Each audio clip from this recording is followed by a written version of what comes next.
আজ বানিয়ে নিলাম নিরামিষ সয়াবিন আলুর তরকারি। এজন্য কিছুটা সয়াবিনকে আমি সেদ্ধ করে নিয়েছি, আর এখানে বড় সাইজের একটা আলুকে ছোট, ছোট টুকরো করে কেটে নিয়েছি। একটা টমেটো, ২ থেকে ২.৫ ইঞ্চি আদা আর ৬ টা কাঁচা লঙ্কার একটা পেস্ট বানিয়ে নিয়েছি। একটা ফ্রাই প্যানে সর্ষের তেল গরম করে এতে কেটে রাখা আলু দিয়ে এতে দিয়ে দিলাম নুন আর হলুদ।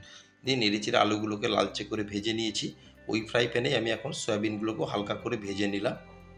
নিয়ে ভেজে নেওয়া সয়াবিনগুলো তুলে নিয়ে আরও ৩ টেবিল চামচ সর্ষের তেল দিয়ে ফোড়নে দিয়ে দিলাম গোটা গরম মশলা, তেজপাতা আর সাদা জিরে।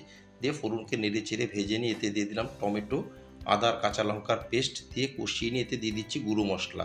হাফ টেবিল চামচ জিরের গুঁড়ো, ধনের গুঁড়ো, লঙ্কার গুঁড়ো আর হলুদ সবই আমি হাফ টেবিল চামচ করে দিয়ে দিলাম, আর স্বাদ মতো নুন। দিয়ে মশলাকে ভালো মতন কষিয়ে নিয়ে এখন দিয়ে দিলাম আলু।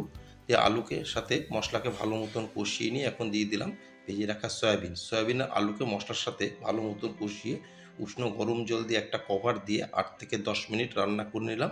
তৈরি হয়ে গেল আমার নিরামিষ সয়াবিনের তরকারি। নামানোর আগে দিয়ে দিলাম ঘি আর গরম মশলার গুঁড়ো। দিয়ে ১ থেকে ১.৫ মিনিট রান্না করে নিলাম।